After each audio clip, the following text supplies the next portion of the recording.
कि अब न जाइबा शंकर घर के मैया, अब न जाइबा ससुर घर के मैया, तो जीरा जर गेल हमार मैया, जीरा जर गेल हमार मैया। माई से कहता क्या कष्ट हुआ बेटी, कहते सुनिए मैया कि रोज रोज भोला बाबा भंगिया पिसावेला, रोज रोज भोला बाबा भंगिया पिसावेला, अरे रोज रोज भोला बाबा भंगिया पिसावेला, पिसत पिसत उठली तरतिया के मैया, अब न जाइबा शंकर घर के मैया, अब न जाइबा शंकर घर के मैया।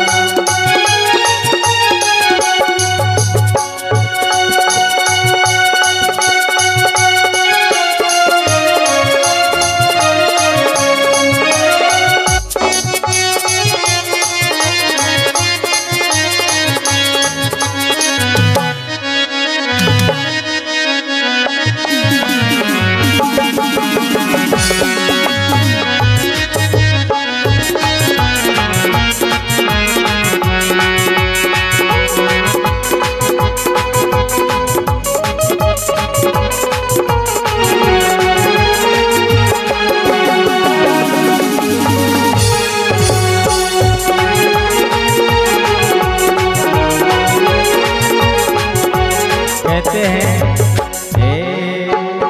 इतने ना वहाँ के सखी सब बहुत हमें लज्जित करते मैया कि रोज रोज भोला बाबा, अरे रोज रोज भोला बाबा डमरू बजावेला, रोज रोज भोला बाबा डमरू बजावेला, रोज रोज भोला बाबा डमरू बजावेला, सब सखी कहेला मदारी के मैया, अब न जाइबा ससुर घर के मैया, अब न जाइबा ससुर घर के मैया।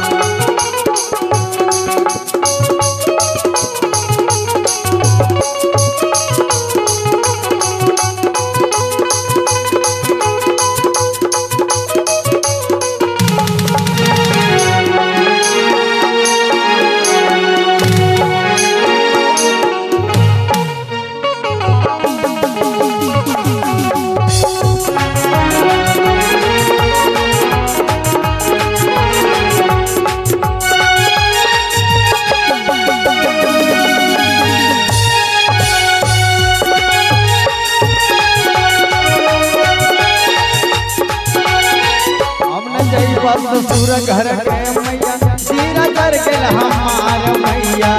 अब न जाइबा शंकर घर के मैया, अब न जाइबा शंकर घर के मैया।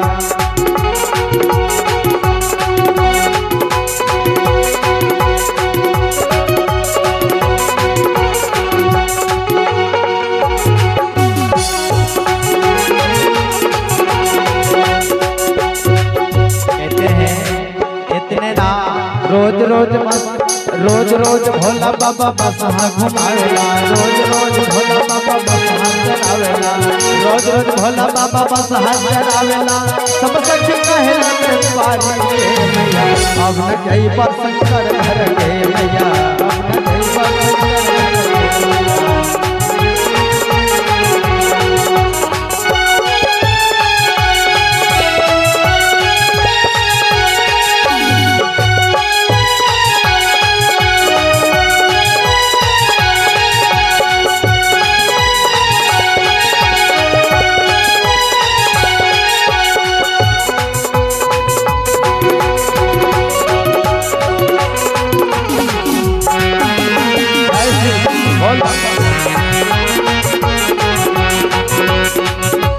कहते हैं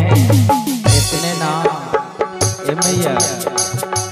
रोज रोज भोला बाबा त्रिशूल दिखावेला, रोज रोज भोला बाबा त्रिशूल दिखावेला, रोज रोज भोला बाबा त्रिशूल दिखावेला, सब सखी कहेला शिकारी के मैया, अब न जाइबा शंकर घर के मैया, अब न जाइबा ससुर घर के मैया, अब न जाइबा ससुर घर के मैया, जीरा जर गेल हमार मैया, अब न जाइबा ससुर घर के मैया, न जाइबा ससुर घर के मैया।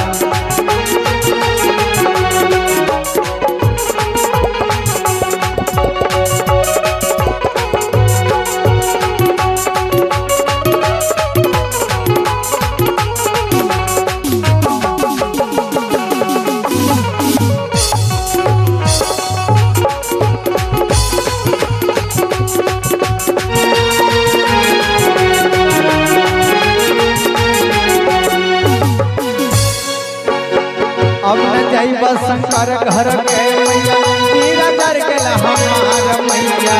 अब न जइब ससुर घर के मैया अब न जइब ससुर घर के मैया अब न जइब ससुर घर के मैया जीरा जर के हमार मैया अब न जइब ससुर घर के मैया अब न जइब ससुर घर के मैया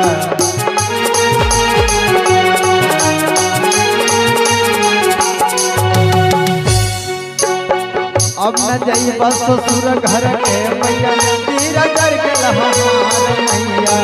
अब न जइब ससुर घर के मैया अब न जइब ससुर घर के रोज रोज भोला बाबा भंगिया पिसावेला रोज रोज भोला बाबा भंगिया पिसावेला पिसत पिसत अब न जइब ससुर घर के मैया अब न जइब ससुर घर के मैया अब न जइब ससुर घर के मैया अब न जइब ससुर घर के मैया अब न जइब ससुर घर के मैया